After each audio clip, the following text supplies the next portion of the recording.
തിരുവനന്തപുരം പാറശാലയിലെ ഷാരോൺ രാജ് വധക്കേസിൽ സ്ത്രീ സുഹൃത്ത് ഗ്രീഷ്മ കുറ്റക്കാരിയാണെന്ന് കോടതി കണ്ടെത്തി.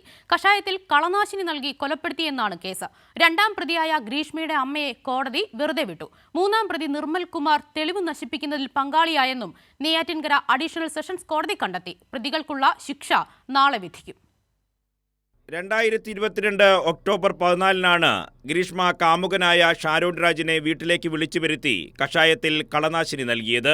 11 ദിവസങ്ങൾക്ക് ശേഷം ഷാരോൺ മരിച്ചു. കേസിൽ 95 സാക്ഷികളെ വിസ്തരിച്ചു. ഗ്രീഷ്മ കുറ്റക്കാരിയാണെന്ന് നെയ്യാറ്റിൻകര അഡീഷണൽ സെഷൻ കോടതി കണ്ടെത്തി. കൊലപാതകം മരണത്തിന് കാരണമാകുന്ന വിധം വിഷം അകത്തേക്ക് നൽകി പോലീസിനെ തെറ്റിദ്ധരിപ്പിക്കൽ എന്നീ വകുപ്പുകൾ നിലനിൽക്കുമെന്ന് Neyyattinkara additional session judge M Basheer വിധിച്ചു. എന്നാൽ രണ്ടാം പ്രതിയായ അമ്മയ്ക്കെതിരെ ചുമത്തിയ കേസിലെ വാദം കോടതി അംഗീകരിച്ചില്ല. ശാസ്ത്രീയ തെളിവുകൾ കോടതിയിൽ ഹാജരാക്കിയിരുന്നുവെന്ന് പ്രോസിക്യൂട്ടറും അന്വേഷണ ഉദ്യോഗസ്ഥരും പറഞ്ഞു. ഒന്നാം പ്രതി ഗ്രീഷ്മയെ തട്ടിക്കൊണ്ടുപോകലിനും അതുപോലെ വിഷം കൊടുത്ത് കൊലപാതകം നടത്തിയതിനും പിന്നെ പോലീസിനെ തെറ്റിദ്ധരിപ്പിച്ചതും അന്വേഷണ വേളയിലും അല്ലാതെയും തെറ്റിദ്ധരിപ്പിച്ചതിനുമാണ് ഇപ്പോൾ കോടതി കുറ്റക്കാരി എന്ന് കണ്ടെത്തിയിരിക്കുന്നത്.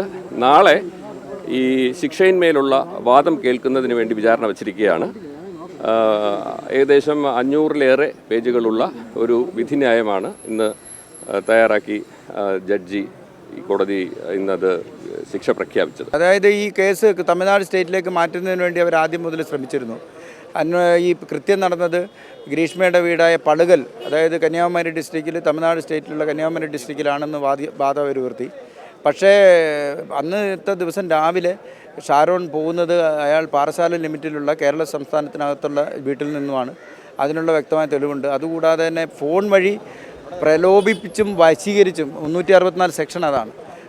അതിലൂടെയാണ് പിന്നെ മടിച്ചു നിന്ന ഷാരോണിനെ നിർബന്ധപൂർവ്വം വിളിച്ചു വരുത്തിയിട്ട് ആണ് ഈ കുറ്റകൃത്യം ചെയ്തത്. അതുകൊണ്ട് തന്നെ കുറ്റം തുടങ്ങുന്നതും ആരംഭിക്കുന്നതും മറ്റും സ്റ്റേറ്റിലാണ്, കേരളത്തിലാണ് എന്നുള്ള വാദം നമ്മൾ പ്രോസിക്യൂഷൻ ഭാഗം ഉയർത്തി.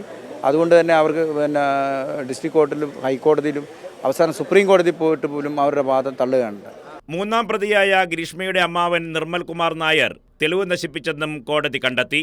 കോടതി വിധിയിൽ തൃപ്തിയുണ്ടെന്ന് ഷാരോണിന്റെ മാതാപിതാക്കൾ പറഞ്ഞു. ഇത്രയും കൂടെ കൊണ്ട് നടത്തി ചതിച്ച് കൊന്നു കളഞ്ഞില്ലേ എൻ്റെ പൊന്നുമോനെ.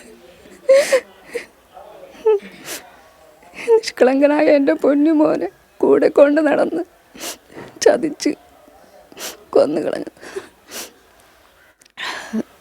അത് താങ്ങാനാവാത്ത വേദനയിലാണ് അത് കേട്ടത്. കുറ്റക്കാരി വിധി വന്നതിലും തൃപ്തരാണ്. നല്ല രീതിക്ക് അപ്പയർ ചെയ്തിട്ടുണ്ട്.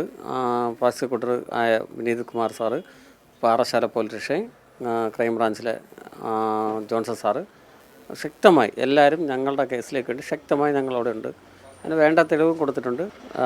നല്ല ശിക്ഷ കിട്ടുമെന്നുള്ളത് ഞങ്ങൾക്ക് പ്രതീക്ഷയുണ്ട്. പ്രതികളുടെ ശിക്ഷ നാളെ വിധിക്കും. ഗ്രീഷ്മയെയും നിർമ്മൽ കുമാറിനെയും ജയിലിലേക്ക് മാറ്റി. കൈരളി ന്യൂസ്, തിരുവനന്തപുരം.